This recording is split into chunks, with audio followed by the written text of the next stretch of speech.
This interview is for information only and should not be considered as investment advice or a recommendation to buy shares in the company featured. Welcome to this Stock Box interview.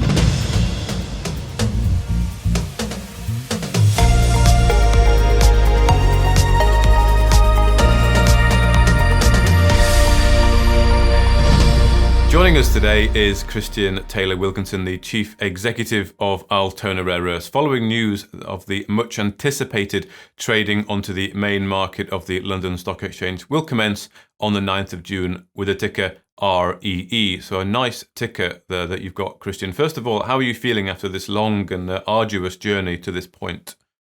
Firstly, morning, Mark. How am I feeling? Good. It's a positive thing. You know, we have a great company, great project, which needs to move forward. And it hasn't for the last few months because we've sort of been preserving what cash we've had. And I think for all those shareholders, because we've got hundreds of shareholders who have put their money into the company over the last 4 years, but even the guys that have been shareholders with Altona, possibly back to 2005, coming off Aquis when we did in March, because we thought we were listing the following day on the LSE, it's been fairly uncomfortable for the last couple of months for people. So it's great news. I think lesser people, lesser companies may have stopped this process a year or so ago, but we were doggedly determined to see it through. I think we reached a point that we were so far down and we had such belief in the project that we had to see it through. So finally, after jumping through more hurdles than a Crofts winning dog, we seem to have achieved this primary objective. Good. So let's forget about it and move on. Good. Well, of course, as part of this, you've raised £2 million, which was actually considerably more than the target of 1.25. And you say the funds will be used to complete the maiden JORC compliant mineral resource estimate and a scoping study for your primary asset. That's, of course, the Monte Muambe rare earths project in northwest Mozambique.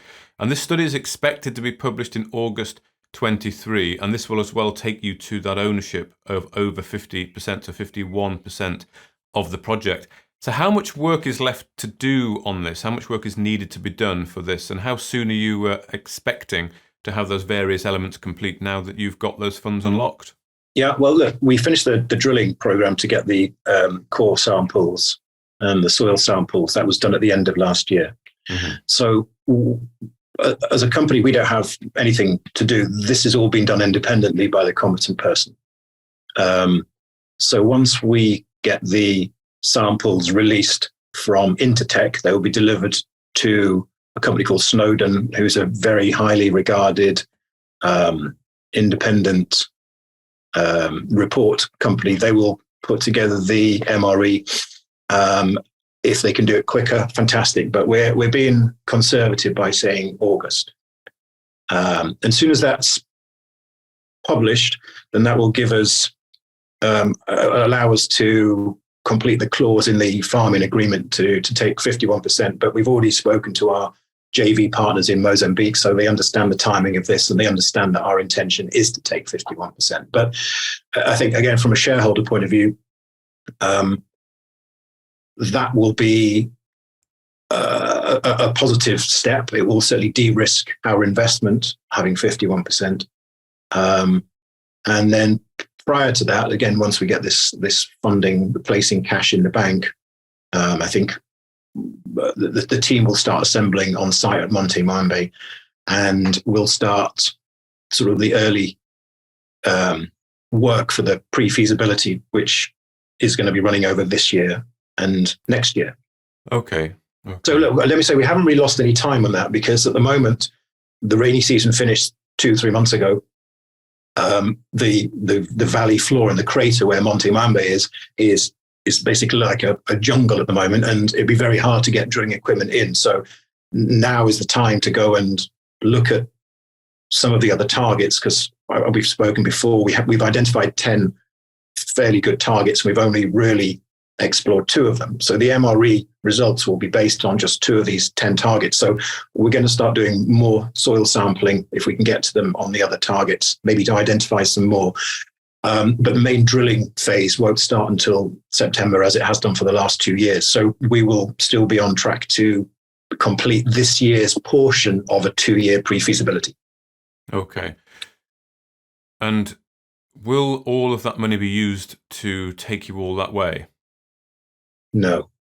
Okay. No, the pre-feasibility cost has been contractually budgeted at £2 million over 2 years. And we're raising £2 million. Obviously, we have other corporate costs. So it will take us for about 15 months. So it will certainly finish this year and into next year.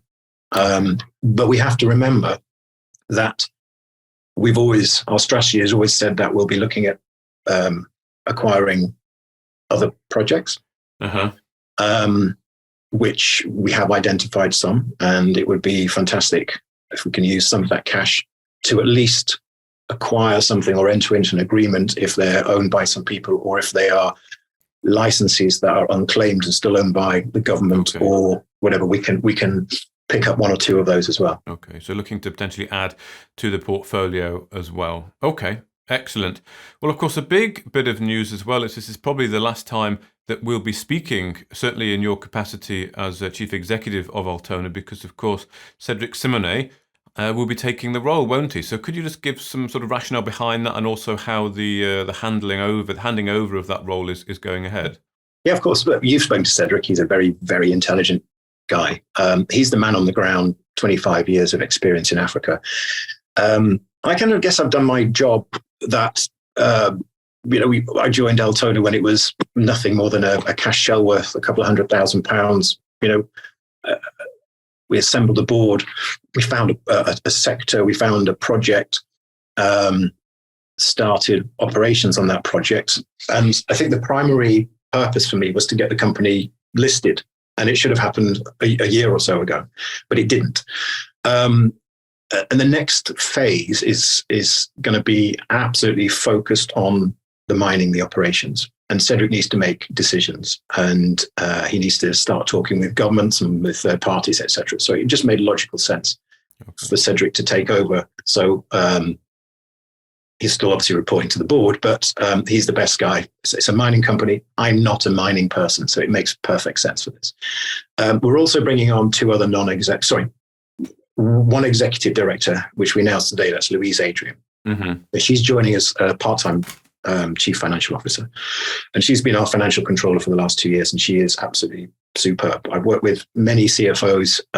She is one of the best. Her recall of numbers and figures, and she keeps the budget very, very tight and sticks to the plan. So it's what every shareholder really desires, having a Chief Financial Officer who A, knows the stuff, and B, isn't afraid of maintaining the integrity of the balance sheet.